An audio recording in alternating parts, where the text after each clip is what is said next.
Welcome to Books and Authors. I'm your host, Chris O'Donnell, and we are coming to you from the Marriott Resort here on Hilton Head for the first In Their Own Words Authors Luncheon. Today features Pat Conroy, famed Lowcountry author of a number of best-selling books, The Water is Wide, The Great Santini, The Lords of Discipline, The Prince of Tides, and Beach Music. His latest novel, My Losing Season, will be released next year. Pat, thanks so much for joining us. Really appreciate it. It's a pleasure to be here. Thank you very much. Now, this new novel that is going to be released next year, in My Losing Season, is about your basketball team at the Citadel. Right. What prompted you to write about this period in your life? I went to Dayton, Ohio, a place I'd never been and never wanted to go to, and was signing books there. And I looked up, and the guy in the line was a guy named John DeBross. I played basketball with at the Citadel. So I said, DeBross, you ever been in a bookstore before? He said, once, Conroy. I was lost. Then he said, Conroy, would you come home and meet my wife and children? They do not believe I know you. And I've not seen John in 30 years. So as we were driving to his house in Ohio, he said, Conroy, I was a lot better than you. I said, you certainly were, John. You know, something I was painfully aware of, you know, when I was playing with you. And he started talking about the games in that season so long ago. And he said, Conroy, do you remember how your last game ended? I said, I certainly do, John, but I wouldn't mention it to you because it must be painful to you. John had missed a layup in the last seconds against the University of Richmond. And he said, I want you to know, I didn't miss that shot on purpose. And I said, nobody thinks that, John. He said, our coach did. Then he said, I think missing that shot partially ruined my life. So I began looking up that team, finding out what went wrong. Interesting. Now, basketball seems like an escape for you in many ways. Is that a pretty true statement at that period of time? It was, to me, it was life. It was life itself. I love basketball with a passion I don't think I've shown anything else in the world except for writing. Now, you've written about the Citadel before. Yes. In Lords of Discipline. This is a little different look of the Citadel. It seems a little bit more happy, if you will. Is that a true statement? I think it was.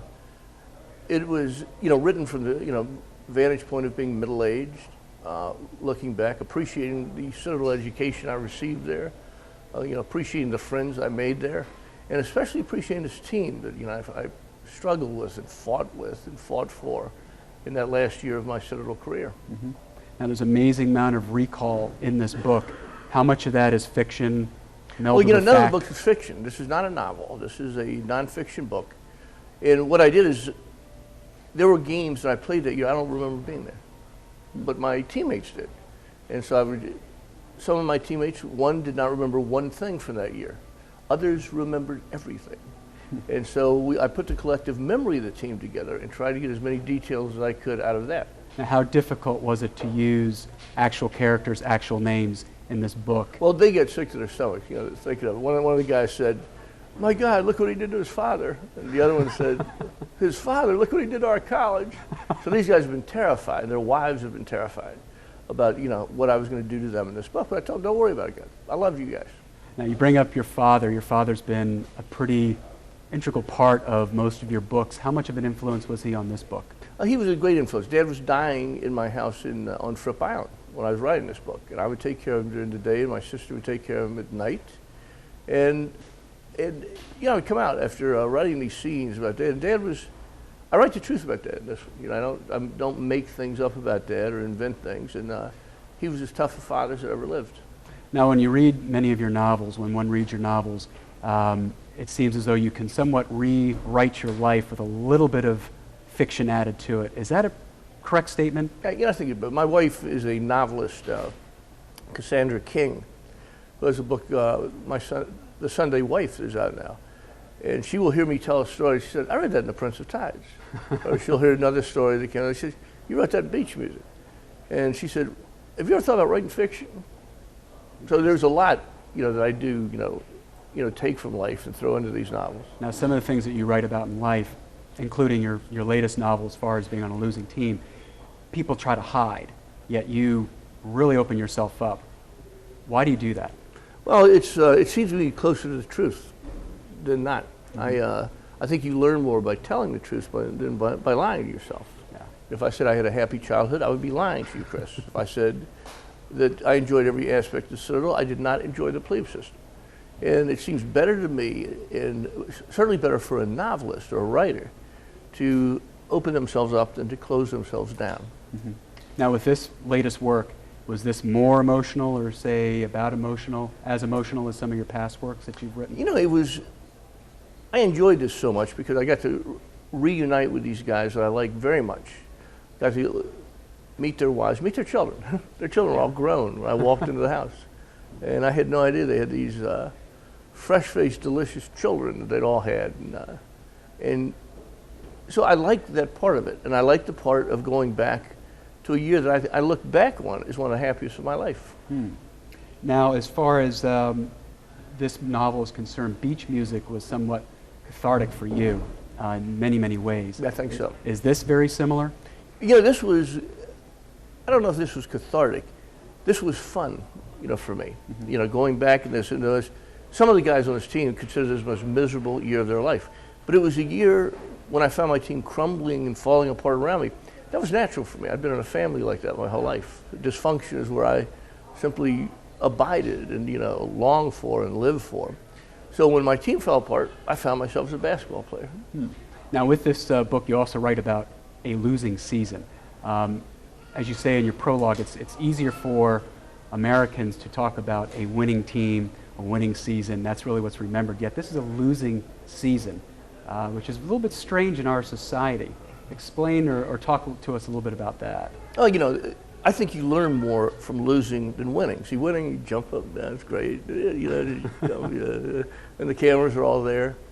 But I think you learn stuff from losing. You know, losing prepares you for life. Mm-hmm. You know, you don't always get the job, get the girl, get the paycheck. You don't always get the raise, the promotion. Nothing prepares you for your mother and father dying. Mm-hmm. Nothing prepares you for September 11th. Mm-hmm. Nothing prepares you for Vietnam. Mm-hmm. And I think when you have experiences like that in life, one thing I know about life now, I'll be 57 in October. And I know that many times life feels much more like a losing season than a winning one. Mm-hmm. Now, this team being a losing, or this being a losing season, did it haunt you at all as being a losing season? It seems as though you were actually pretty happy at this time. And while other teammates of yours were haunted by the losing season. Is that a pretty fair John statement? DeBross was really haunted by it, the guy that started this book out. And John suffered for it. Another teammate, T. Hooper, and another one, Dan Moore, just loathed our coach, loathed the season. I mean, there were some tears in the recollection of the season, but these were really good basketball players who had their expectations knocked down. These guys could play ball. Right. And they felt that season was robbed and stolen, completely taken away from them. And they still have a very difficult time talking about this year. How much research went in as far as contacting a lot of these old players and a lot of old coaches, which, reading the book, seemed like it might be a little painful? Well, the coach was my coach, Mel Thompson, who's a central figure in this book. When I finally got him to agree to an interview, it was very hard to get in touch with him. He wouldn't answer, you know, letters or phone calls. And when I finally got in touch with him, I said, Coach, I'm going to be in Indianapolis. And when I went to see him, as I sat down, he said, I don't remember a single thing about that year. So the research there was fairly easy. Absolutely. But it was the other guy, the guys opened up. And the guys, I mean, we had guys that were hotel guys. They knew every hotel we stayed at. We had food guys who could tell you the names of dinner we had that year. And everybody remembered something. Everybody contributed something to this. Great. Now, many of your books, a couple in particular, have been made into very successful movies. Do you see that as possibly being a similar situation for? Yeah, there's one after right now. Warner Brothers wants it. So. Now, do you feel that the movies that have been made, Prince of Tides, Great Santini, have they done the books justice? You know, I've been very lucky. I've seen writers foam at the mouth when they talk about the movies made out of their book. I've been very lucky. They've all, you know, been, you know, decent people who gave decent shots. And they came out with movies they could be proud of. Yes. Do you have Great Santini, I love. Yeah, is that I love the Great yes. Santini, and there's several reasons why. It's a good movie. It's, you know, Duvall's, you know, Duvall storming onto the stage of American screens. It's, I love it. Like Blythe Danner. I met Blythe Danner's daughter, Gwyneth Paltrow. I tell my kids, I said, be an actress, kid. You got it. Yeah. They used to say, Dad, you didn't say that, you know. Of course I didn't, but, you know. Who do you think should play the lead in this? Who do you think should play the lead in You know, this? I don't know. I don't know who can play ball. Here's what I hope. A Hollywood guy that can play basketball. That would be a good choice. Yeah, that would a be great choice. My father went nuts when he saw the two people in playing basketball in the great Santini. Dad went nuts. I said, what's wrong, Dad? He says, these guys can't play ball. Look at the ball. He can't never play basketball in his life. Michael O'Keefe, he's not a bad ball player, son. They're playing like Hollywood fruitcakes. That should be part of the need to get in. But well, I'll tell you what, we're going to take a break right there, but we're going to come back and we're going to join Pat at question and answers after the luncheon. So stick around and we'll be right back.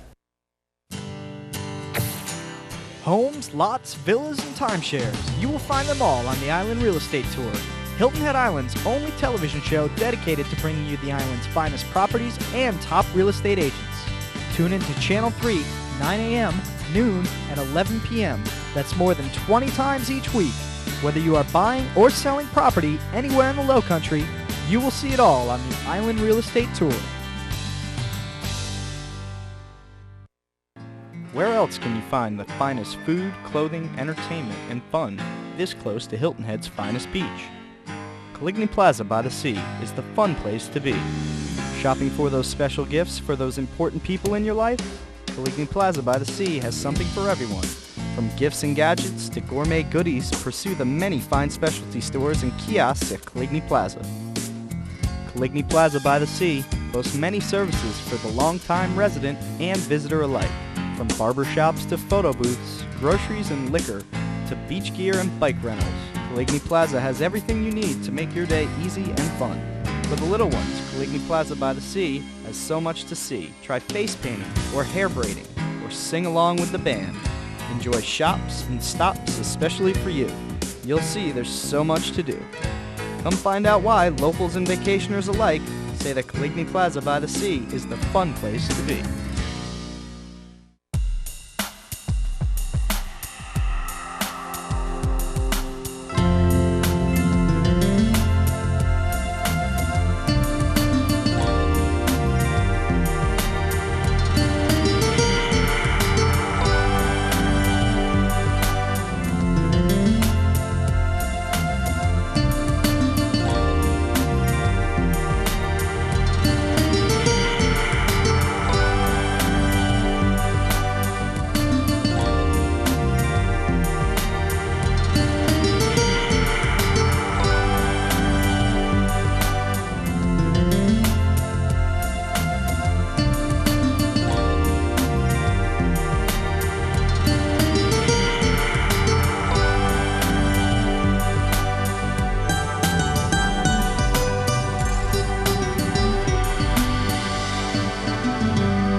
WHHI has made finding the perfect restaurant easy.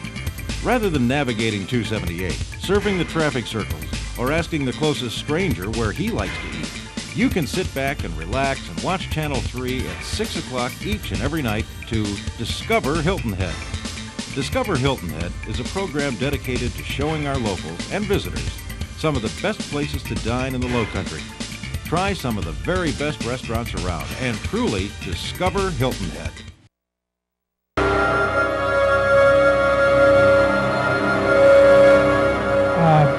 Now, in setting up these luncheons, we felt it would be appropriate to have a selection read from Pat's newest work, which won't be available till October the 15th, as you probably are aware. It's called My Losing Season, and we thought it was appropriate to invite a student who lives on Defusky Island, which has special meaning for Pat, as most of you know. Tim Rindler, he's a high school student at Hilton Head High in the drama department, and he will read parts from the epilogue and the prologue of My Losing Season. Tim.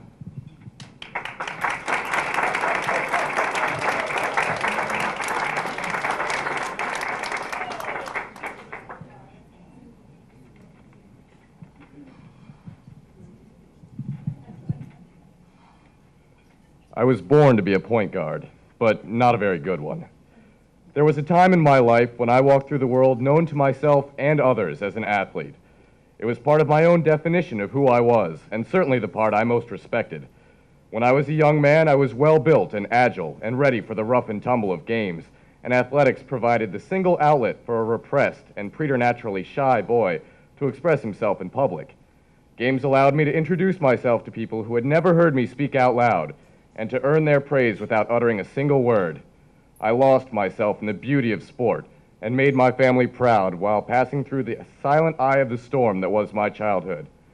Football and baseball were always secondary sports to me, and I played them to appease my father, and because they were seasonal in nature. I tried out for baseball teams when farmers were planting cotton, and I was putting on a football helmet to run back punts when they were harvesting it. But I was a basketball player, pure and simple, and the majesty of that sweet sport defined and shaped my growing up. I cannot explain what the sport of basketball meant to me, but I've missed it more than anything else in my life since it issued me my walking papers and released me to live out my life as a voyeur and a fan. I was never a very good player, but the sport allowed me glimpses at the kind of man I was capable of becoming. I exulted in the pure physicality of that ceaseless, ever-moving sport, and when I found myself driving the lane beneath the hot lights amid the pure electric boisterousness of crowds humming and screaming as a backdrop to my passion, my chosen game, this love of my life, I was the happiest boy who ever lived. But it troubled me that I did not know what to call the book I had begun to write in my head. It was not a memoir, I hoped, as I wrote in a nation awash and aflutter with memoirs. I could not remember enough about this last season to call it anything. As I began to write, it felt shockingly akin to fiction, yet I was trying to tell the truth about how that time felt in the dead center of living it. Throughout the ordeal of writing this book, I have worried that my teammates would read it with total disbelief and that the book would represent some betrayal of our time together, just one more hurt to add to a season that still causes much suffering for several of them. This book has been an act of recovery. When DeBrose found me in Dayton, it was the first indication I had that the 1966-67 basketball season could cause perpetual hurt to any other person besides myself. I wore the memories of that season like stigmata or a crown of thorns. I had watched my optimism bloom at Camp Wahoo and then turn to despair at the tournament game in Charlotte. I had been chief witness, then major participant in the collapse of my team. When I turned in my uniform for the last time, I told myself I would never think of that pockmarked Quicksilver year. At the end, the team felt like a wing of a lunatic asylum, malfunctioning at every level, unable to right ourselves or save ourselves, or even know that we were in need of deliverance. Some of my teammates thought all of us needed to be on Prozac, and others thought that we suffered a collective nervous breakdown because we were not strong enough in spirit to endure the gale force winds of Mel Thompson's personality. Here's how badly fortune grimaced at my poor team. When I interviewed my teammates and had them rate all of us by our talent as players, I ranked 11th on a team of 12 players. Yet I walked the world as the team's most valuable player.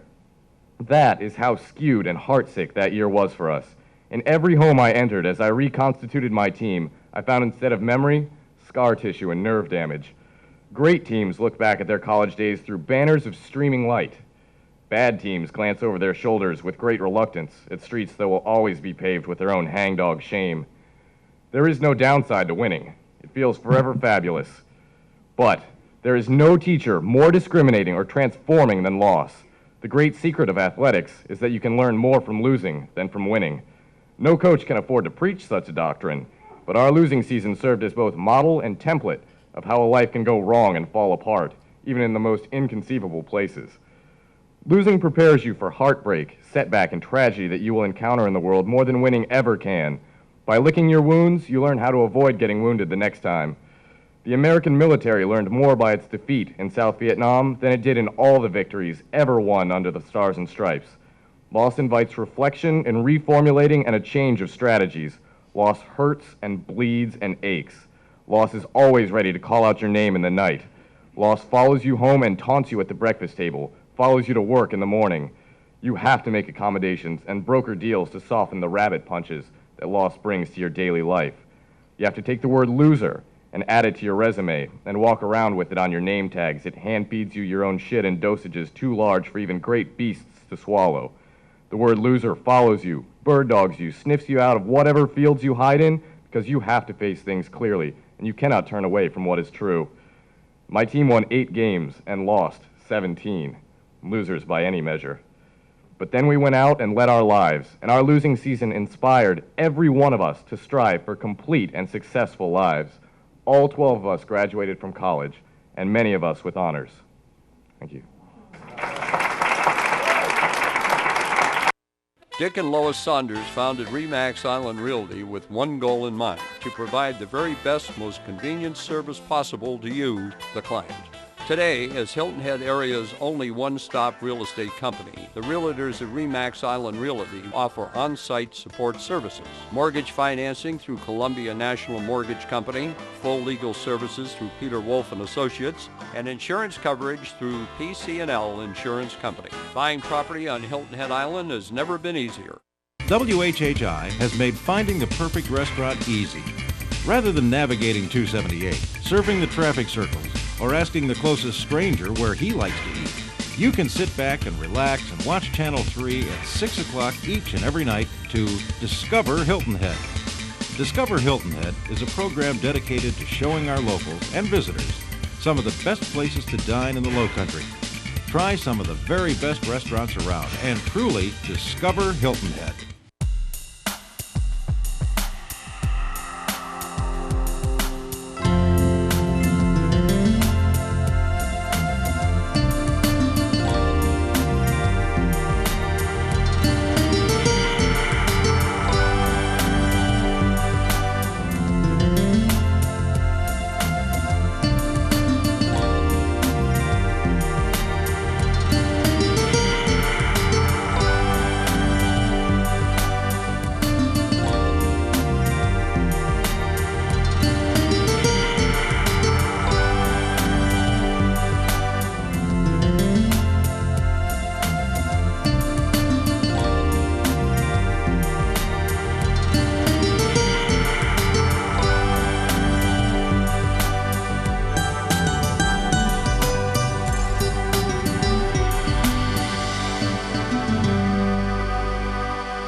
Homes, lots, villas, and timeshares. You will find them all on the Island Real Estate Tour.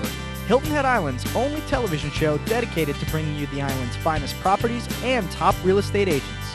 Tune in to Channel 3, 9 a.m., noon, and 11 p.m. That's more than 20 times each week. Whether you are buying or selling property anywhere in the Lowcountry, you will see it all on the Island Real Estate Tour.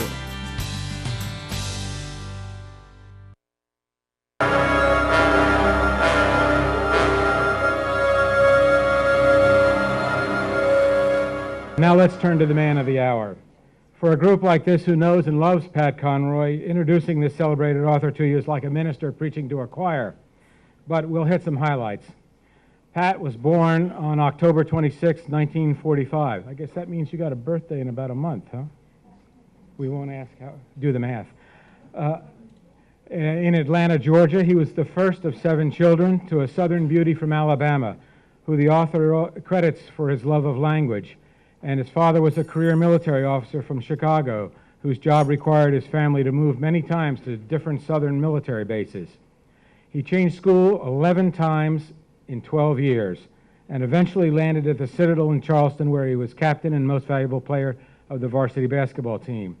While still a student, he wrote and then published his first book, The Boo, a tribute to a beloved teacher. After graduation, Pat taught English in Beaufort. Then he accepted a job teaching underprivileged children in a one-room schoolhouse on Defusky Island. After a year, Pat was fired for his unconventional teaching practices, such as his unwillingness to allow corporal punishment of his students and for his general lack of respect for the school administration.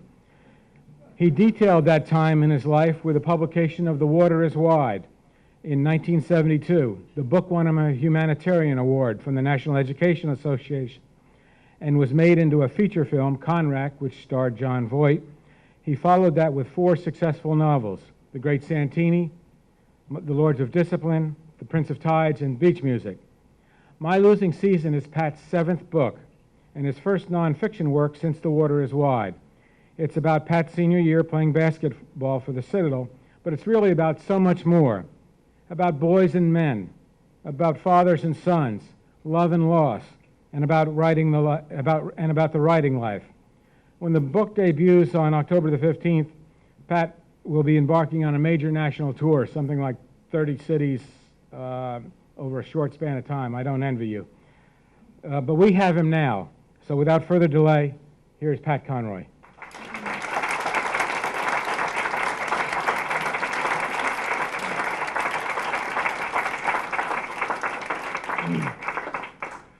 Thank you very much. Hilton Head Islanders, South Carolinians, I want to explain this room to you. I feel like I get schizophrenia when I come into this room, come into this restaurant, come into this bar. When I see pretty girls walking around with my name on their shirts, anytime I do, I feel like I'm in an out-of-body experience the whole time I'm in here. Let me explain what happened. Michael Keskin called me and told me they were thinking about changing the name from Hemingway's to Conroy. This is not a bad day in an American writer's life.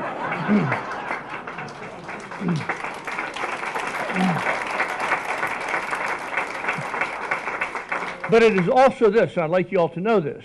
This restaurant, Conroy's, is a victory of human vanity over human modesty. And I thought about this, and I thought about my reverence for Hemingway's work. When I was writing The Lords of Discipline, I lived in Paris for 6 months finishing the book. And I read A Movable Feast when I was over there. And I used to go in the afternoon when I finished writing to every single place Hemingway mentioned, where he lived, where he drank coffee, where he wrote, where he went to drink at night. I went to every single one of them. When I finished the book, and I did not have any money then, when I finished the book, I went to Closerie de Lila, which was a restaurant where he took Fitzgerald and where he took all these writers. And I rewarded myself with an Armagnac. And I said, drinking this French brandy,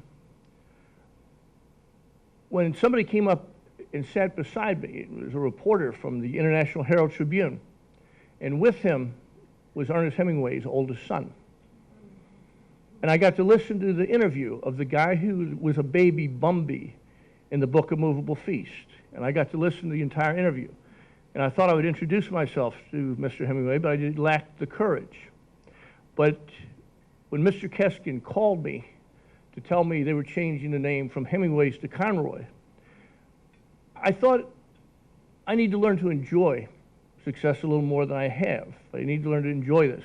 This is a magical day. What I love most of all, I started getting phone calls from lawyers from Hilton Head who heard about it. And they said, you sign with me and we'll screw Marriott. And we'll do a national chain of Conroy restaurants. And we'll even go international, and I can promise you millions of... So I thought about this, and I thought, no, I liked it. The Marriott came out of nowhere, gave me this honor, which is a great honor. And you don't, you know, this should have happened after I was dead, if, you know, the truth be told, but it happened while I was alive. I'm trying to learn to enjoy this. Now, there are people, my shrink from Hilton Head Island, the great Marion O'Neill is here today. Billy Kaiserling, who knows more about Beaufort County. We have a hallelujah singer, I love this. And Billy Jones, who has robbed all of you of money when he sold you real estate over the years, was the best basketball player ever come out of Beaufort High School. So I like seeing much of my past. Here is how I got connected with the Lowcountry of South Carolina. I was going to Gonzaga High School. I was 15 years old when my mother came in and said, Dad got orders again. And I said, Mom, I'm not moving. I'm not moving. Now, here's what my mother always said. Son, America needs a fighter pilot. They need it in Beaufort, South Carolina, and you're going to give them one, and so am I. And that's our family's job for America. I was miserable with my 6th straight change of schools. We drive across into Beaufort County, and my mother says something that I always remember. She said, son, I know you've hated moving, and you've not had a hometown. So here's what I would do if I were you. And Mom was this enthusiast. I would make Beaufort, South Carolina, my hometown. We're going to be here 2 years. We know it. And I'd go up to everybody and say, "Hi, my name is Pat Conroy. I'm new here. Could you show me the ropes?" I said, "Mom, I'm a teenager. I can't possibly do that." And I will not do that. But I listened to my mother. And did I do a good job of turning Beaufort, South Carolina into my hometown?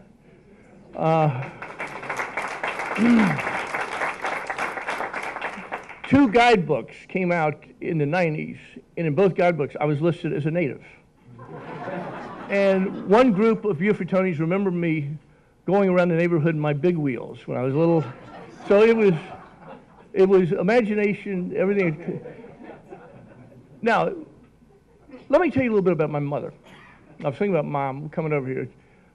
See, the only reason I would really like Conroy's, the restaurant, to be here is if my mother and father were alive. Hi, Mom, Dad. I'd like to take you to Conroy's. We go to Conroy's, your son. I'd like that a lot. But this mother, the first book she ever read to me was Gone with the Wind. And here's what she did with Gone with the Wind with me. I was 5 years old. Dad was in Korea. And she would read Gone with the Wind, and she'd say, now, Payet, and my mom had, Payet was a 5-syllable word with my mother. Payet, Payet. And she'd say, now, Payet, you've probably noticed that Rhett Butler seems exactly like your father, the great Santini, a warrior, handsome. And of course, I naturally remind you of Scarlett O'Hara herself. And says, that's sniveling Melanie Wilkes, that's just like your Aunt Helen. So my mother, in the first book she ever read me, gave me something of hooking my real life with the fictional life she was reading me. We moved to Cherry Point, North Carolina soon after that, and my mother reads my sister and me, this is my sister Carol, who was 5 at the time, I was 7, reads the Diary of Anne Frank. And when you're being read the Diary of Anne Frank when you're a little boy, you fall in love with Anne. You fall in love with that voice, and you wish you could have been in the attic with her, only you could have brought her happy instead of that sappy little boy she was with. So Mom is reading this book, and it finally stops. So I said, what happened? So my mother, when I was 7 years old, had to tell me about Nazis, concentration camps, Zyklon B, cattle cars, and I was hysterical. I said, but Mom, didn't they read her diary? Didn't they know who she was? And my mother said, my redneck mother without a college education said, I would like to raise a family that will hide Jews. Now, ladies and gentlemen, my mother, where did this come from? If we ever said the N-word, my mother would kill us. My mother would beat us to death. And she came from a family of Klansmen. I do not know where this woman came out of, but I know she came out of it different, and she raised us differently. My sister, the next day, went next door to Ms. Oranger's house. And she knocks on the door. She took me with her. Ms. Oranger opens the door, and my sister says, she's 5, we will hide you.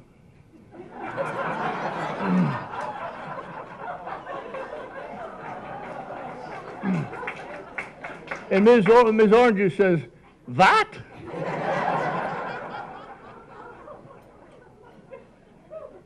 Now, it was my mother who she raised me to be a Southern writer. Now, my mother didn't know any Southern writers. My mother had no idea about a Southern writer. My mother raised me to be one.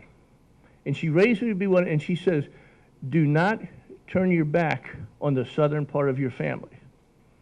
Do not do that. And she would not let me. So I began the writing career, and I had been mesmerized by the Lowcountry of South Carolina and thought I lived in the most beautiful place in the world, and I still think so. I cannot help it. I love the way this place looks. I just like it. So I wrote my books. Now, here's the way they humiliate young writers. This is just one of the ways. The Lord's Discipline had just come out, and my first books did not sell well. It was not until The Prince of Tides that I broke into the national consciousness. But I was sitting in Dallas, Texas, and here's the way they humiliate young writers is they put you next to a world-famous writer. So Irving Stone was right next to me. And right next to him was a slinky woman of a southwestern vintage. Everything she wore was slinky, and it was made from the skins of extinct animals. Okay, here, I had my, line, they lined up. Okay, Irving Stone had a line that went to the Oklahoma border. The slinky woman, she had a huge line, going out the door. This is true. I could have taken a pistol, shot it in front of my line, and not harmed a single Texan, not one person. Finally, it got to be so embarrassing, I started, and Irving Stone was he was just signing away. And his wife was, wiping his brow. He was working so hard. Finally, I started opening books, and he was dumping them so he could get to them better. And I was opening books and dumping them. He looked over, and he took pity on me, and he, saw what was happening. And he said, "Young man, would you like to know why I've been a bestseller and #1 on the New York Times bestseller list since my book, Lust for Life, came out when I was 19 years old?" I said, "I'd love to hear that, Mr. Stone." He said, "Well, it's a very simple formula, Jim." And the formula is this: I only write about the human spirit. I write about the human spirit. I said, I will give that a try the next time out. I really will. I like that, and I'll give it a shot. The slinky woman comes around, and she has developed carpal tunnel syndrome. She has signed so many books. So she comes, and she is rubbing and massaging her wrist and looking at me with great pity. And she really was Southwestern. She had a sprig of cilantro in her hair. And she comes, and she looks at me also with pity, and she says, "Do you want to know why your books ain't selling?" I said, "Because I do not write about the human spirit." I already know. She said, "The human spirit doesn't have a thing to do with it." I said, "What is it?" She said, "I just read your book, The Lords of Discipline. And it does not have 1 ounce of sex anywhere in the entire book. Could you explain why?" I said, "I certainly can. My Aunt Helen is still alive."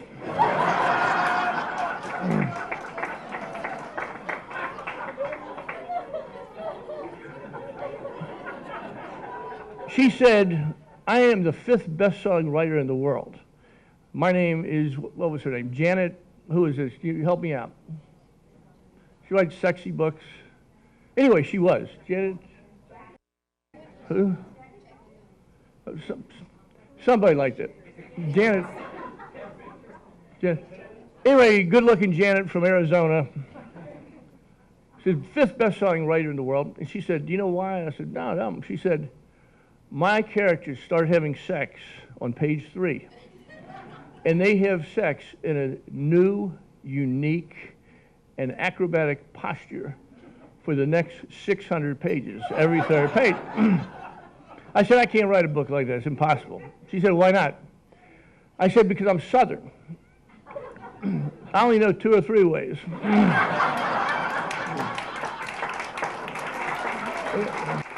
Is that weird? Thank you, Pat. We will now take questions, and Bob Pfeffer, Marketing Director for the Marriott, and Dennis Marcinek, the Food and Beverage Director, will be roaming with mics throughout the crowd. If anybody have a question? Guys, Go ahead. we got to get better at this.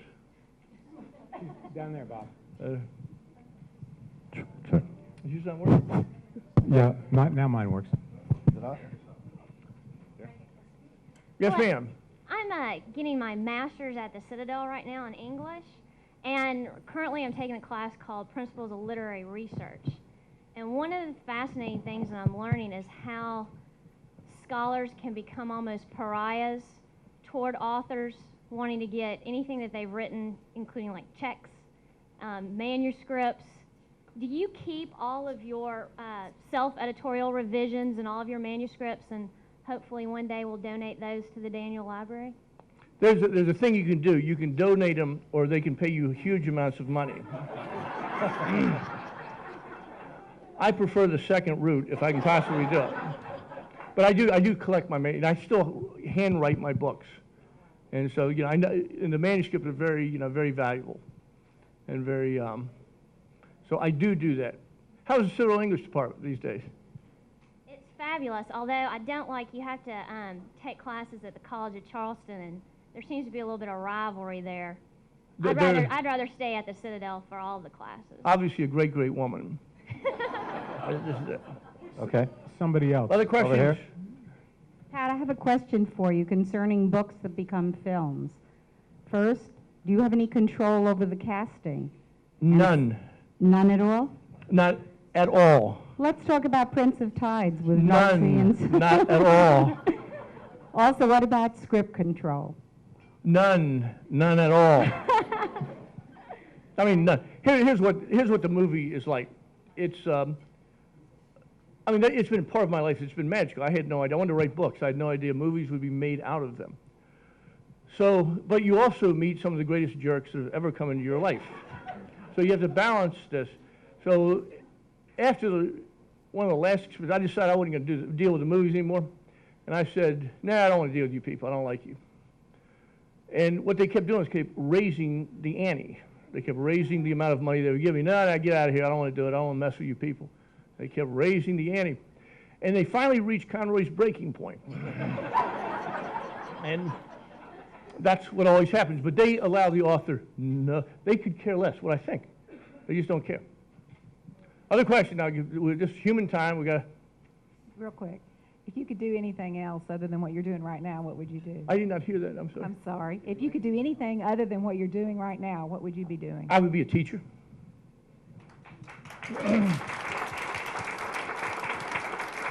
And I would be a happy teacher. There's something that has come up in this team, this losing season I just wrote about, is John DeBross, who started the whole thing out, told me that he realized that he was the least successful man on the team. I said, John, what are you talking about? And John has been a teacher and a principal at a public school in Ohio his whole life. And he said, no, all you guys have made money. I said, John, here's the one thing about teaching. It is God's work. It is not God's pay. And anyone who spends 30 years as a public educator in this country, there's not a better way to spend a life. An American life cannot be better or deeper or richer than doing that. You simply make the whole world a better place to be.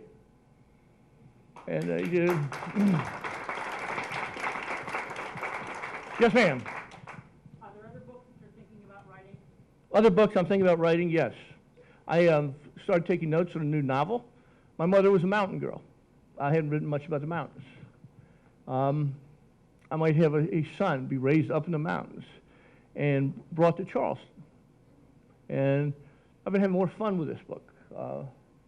And I've got 2 Atlanta novels I want to write. My problem is I'm slow, ladies and gentlemen, and there's a possibility of my unfortunate and untimely death interfering with the completion of this project. So I'm very aware of this, and I'm trying to get faster. I am. Yes, ma'am. Even though you have very little control over the movies, besides financially, do you feel good about movies when they are made out of your books? Do you have a fulfillment? Okay, I have liked the movies that have been made out of my books. I've been very lucky. I've seen writers go nuts, foam with the mouth when they talk about the movies made out of their books. I have been very fortunate. Now, here's what I found out about movies that tickled me the other night. When John Voight played me, he was a studly, movie star. But here's how Hollywood gets back at their actors for getting old. I was channel grazing the other day, and I came across a movie called Anaconda, one of the worst movies ever made. And I saw John Voight, and he was sitting there wrestling this anaconda. And the anaconda, of course, won, killed John Voight, and then ate him. You see the anaconda open its mouth and eat John Voight. John didn't taste good, so the anaconda vomited him back up.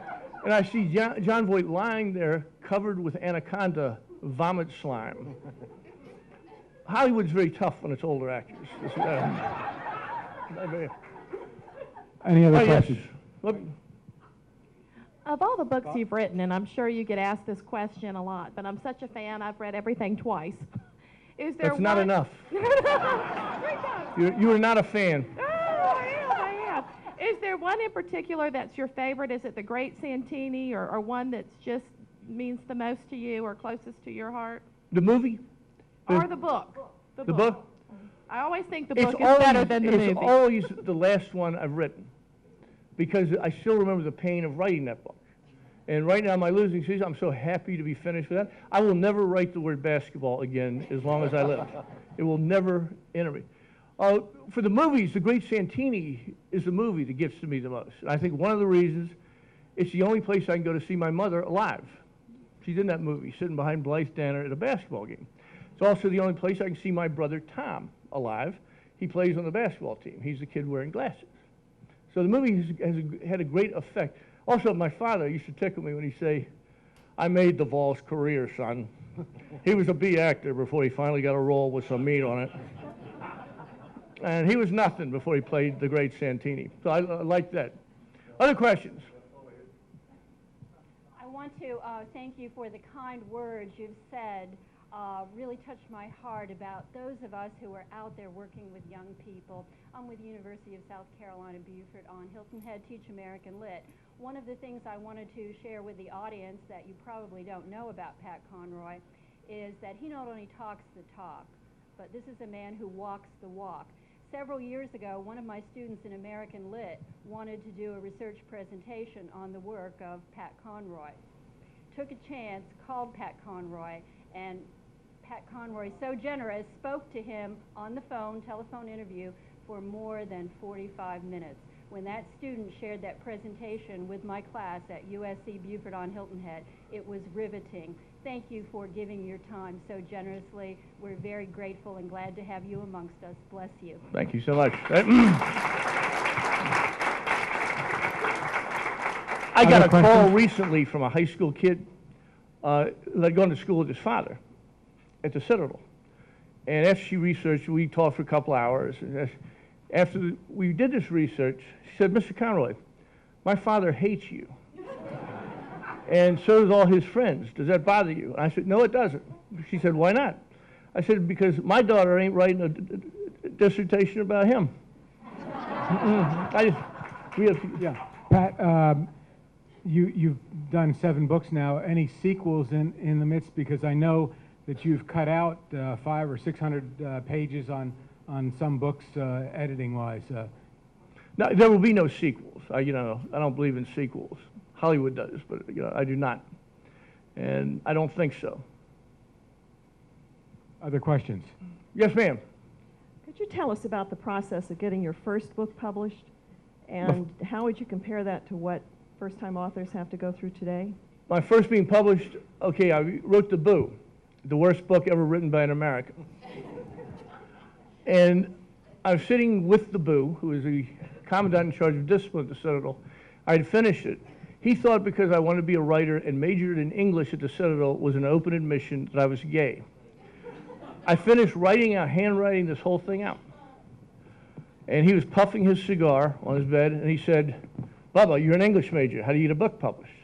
I said, "I have no idea." Colonel Cavorsi said, "Let's look in the yellow pages," which we did. And under R.L. Bryan, I found invitations, business cards, books. So I went down there the next day, walked up to the guy, and I said, "I have a book that I have written. It's about the Citadel. And will you publish it?" The guy said, "We'd be glad to." And I said, "I heard it was hard to get published." And the guy said, "Not for a smart guy like you." And then he said, "For $3,000, we do 500 books, 3,500 we do this." And I said, "Is that how people get published?" He said, "What do you think, they do it for free?" So I went down to Willie Shepard, the People's Bank of Beaufort. I said, "Willie, he's a Citadel graduate. I've written a book about the Citadel. I need $3,000. You wrote a book about the Citadel? I'll give you $4,000. I find McClure Press in Weir's Cave, Virginia. Give me the best deal. The book comes out in 1970. Meanwhile, I had been fired from the Fusquian. I was writing again, and Willie said he'd lend me the money again. When a guy came through town doing an article, research, and he says, "Pat, you need an agent." I said, "I'm not an actor." He said, "No, you got literary agents." And he gave me the name of Julian Bach. And it does not sound like somebody you want to call from Beaufort, South Carolina. So I called Julian Bach, said, "Hello, Mr. Bach." I wrote down everything I was going to say because I was terrified. "I'm Pat Conroy. I'm from Beaufort, South Carolina, and I've written a book that I think you'll be very interested in." He said, how did you get on this phone? I'm going to fire my secretary. Said, I've never heard of you. I've never heard of South Carolina. I've never heard of Beaufort, and I don't want to. I get losers like you calling me every single day. I wrote him a letter. Dear Mr. Bach, obviously everything that was human about you has withered in the canyons of New York City. Obviously whatever your mother saw in you as a child was simply fallen apart as your, power has corrupted. He liked the letter. Okay, he calls me up, says, look, I don't know what this is, but you get me up a typed manuscript. You get up for the weekend read. Now, we did not have FedEx back then. We did not have UPS. And also, I couldn't type. I wrote everything out by hand.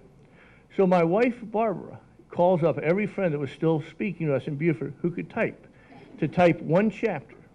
And it had to be back the next day. So people came flying in from all over Beaufort. She said, this chapter, this chapter, this chapter, this chapter. Comes back the next day. We got it in the mail.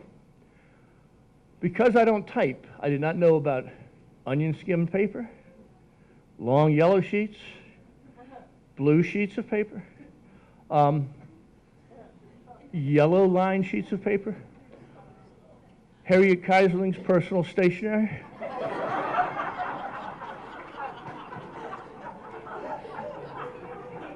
The book is numbered this way. The first chapter, 1 to 15. Second chapter, 1 to 30. Third chapter, 1 to 25. Fourth chapter, okay, that's how it's numbered. It goes up to Julian Bach. He gets it. He calls. He says, Pat, I haven't read a single word, but it's the cutest thing I've ever seen.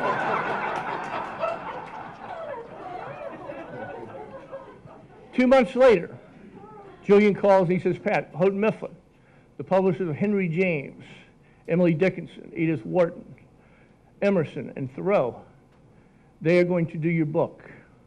And here's the great news. $7,500. And in a statement he never let me forget, I said, I can get it done a lot cheaper down here, Julian.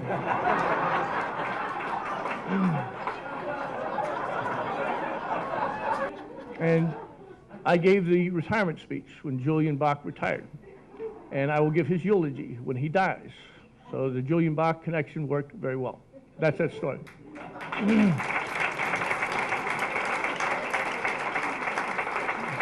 Two more questions. Pat, are you Are you considering collecting these stories and maybe your letters? I'm sorry? Are you considering collecting the stories like the one you told us just now, and perhaps some of your letters in a collection of your letters? You know, a lot of these stories get in my books. You know, if you give it enough time, generally the stories. The man who's asked me the question, his wife Joan Fuel was in my writing class with the only writer I'd ever met, Ann Head of Beaufort, and it was one of those. And Gene Norris got Ann Head to come in and teach us, and Ann Head wrote me all through the Citadel these wonderful, fabulous letters, and then she died in 1968 before I ever published a single word, and got to thank her for that. But that was a great class. Pat, you're also coming out with a cookbook, are you not? Coming out with a cookbook, we hope next year. And I'll have to write a chapter about Conroy, so I realize that I have to, just put all these folks in there. One more question, please. Mary? Pat, you said that after writing The Great Santini, that changed your relationship significantly with your father. Yes. And actually in a surprising way. Could you tell us a little bit about that? Dad went nuts when he read it, and he went crazy, disappeared for 3 days, finally came back when he found out his family was attacking me. His mother never talked to me again. She died before she ever, she could not forgive me for that book. And I said, Dad, I'm sorry I hurt your feelings, pal, but I want you to know something very truthfully. My hurting your feelings does not make up for my ruined childhood. And I said, Dad, here's the funny part of that book. I said, how did you like when the great Santini gave his son a flight jacket for his 18th birthday? And Dad said, oh, I like that part. That was great.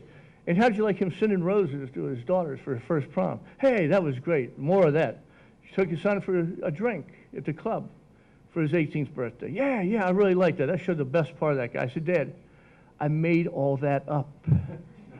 I made every single bit of that up. When you did something nice, I had to invent it. So I used to have stuff I would have liked you to have done in my childhood. And I would ask my 7 brothers and sisters, did Dad ever do a single nice thing when we were growing up? And we sit there and we're all, did he screw up and do something nice? We're sitting, we can't come up with any. But I think by writing The Great Santini, I gave my father a model for change. He saw what he could do. And he died a beloved man. And that's the biggest shock of my life so far. Okay, thank you all very much. Thank you, Pat.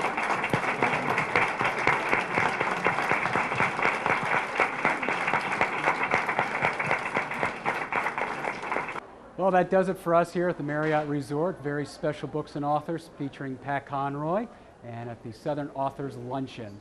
I'm Chris O'Donnell for Books and Authors. Good night.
Homes, lots, villas, and timeshares. You will find them all on the Island Real Estate Tour. Hilton Head Island's only television show dedicated to bringing you the island's finest properties and top real estate agents.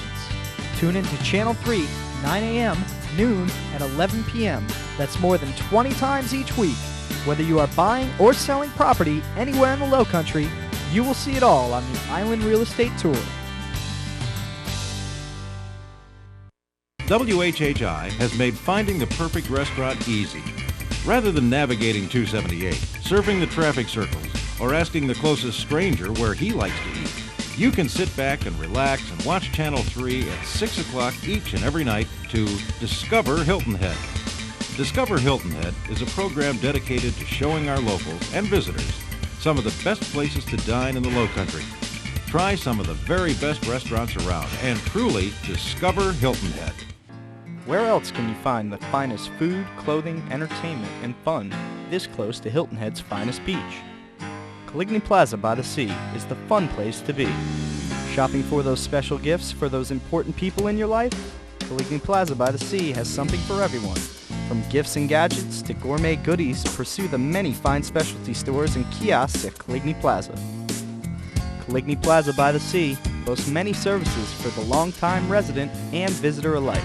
From barber shops to photo booths, groceries and liquor, to beach gear and bike rentals, Caligny Plaza has everything you need to make your day easy and fun. For the little ones, Caligny Plaza by the Sea has so much to see. Try face painting or hair braiding, or sing along with the band. Enjoy shops and stops especially for you. You'll see there's so much to do. Come find out why locals and vacationers alike say that Caligny Plaza by the Sea is the fun place to be.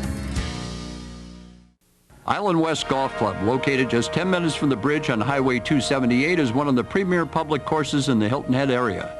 Just ask Fuzzy Zeller. I think what we look for when we build a golf course, such as Island West, make it challenging to the player. But there again, make it a very fair golf course.